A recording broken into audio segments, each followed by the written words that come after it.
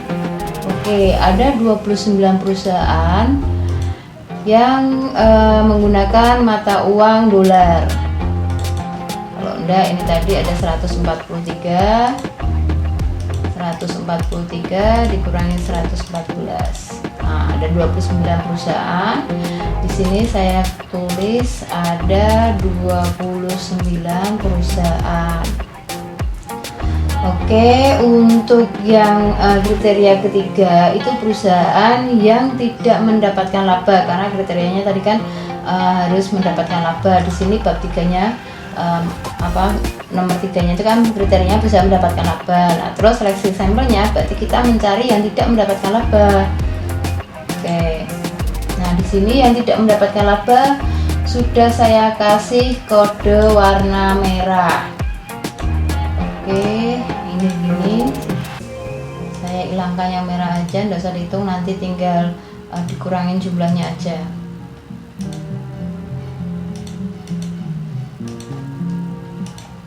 Oke, ini sudah merah.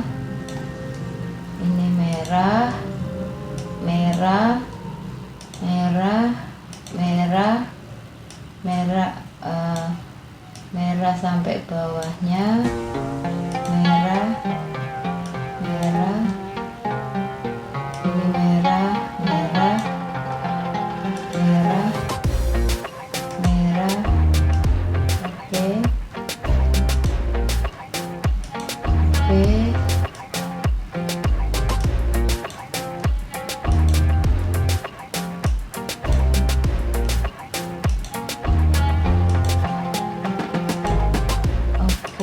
ini sudah, yang merah sudah dihapus.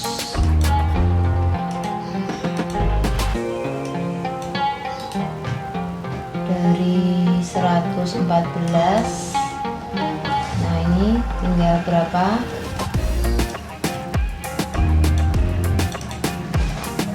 Oke, ini jadi 63 ya teman-teman. Berarti tadi buang berapa? Jadi 195 dibuang 52, dibuang 29. Nah, di sini tadi ketemu berapa tadi? 63 ya.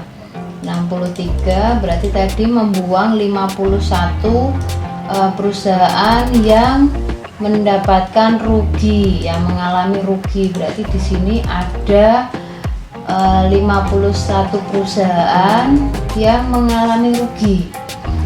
Oke, nah ini ternyata di sini masih ada yang biru-biru.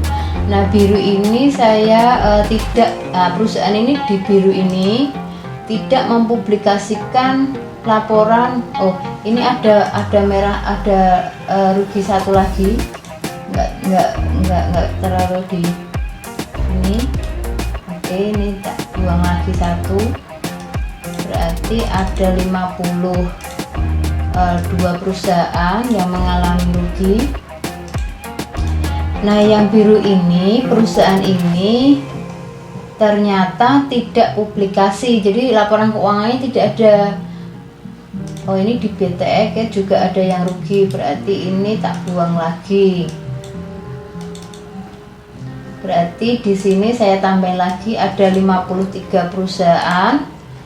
Oke, yang ini biru itu dia tidak mempublikasikan, berarti saya anggap di sini saya tambahin lagi di kriterianya. Untuk di kriterianya yang keempat itu adalah perusahaan yang mempublikasikan laporan keuangan tahun periode penelitian ini. Karena di sini ada satu perusahaan. Oke, ini saya tambahin. Nah, yang keempat itu berarti ada perusahaan yang tidak melaporkan. Nah, ini yang tidak mempublikasikan atau melaporkan laporan keuangan. Itu ada berapa perusahaan tadi?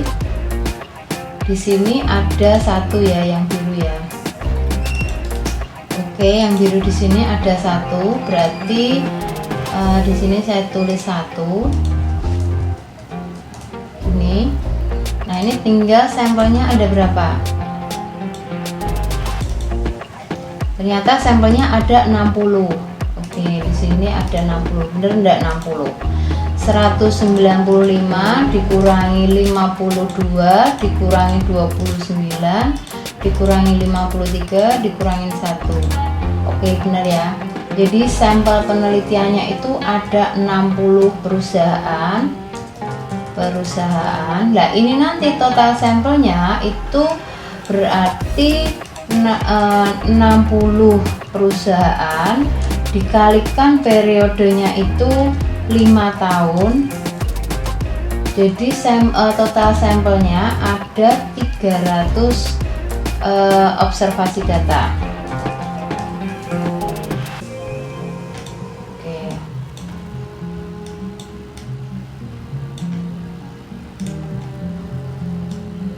Nah, ini.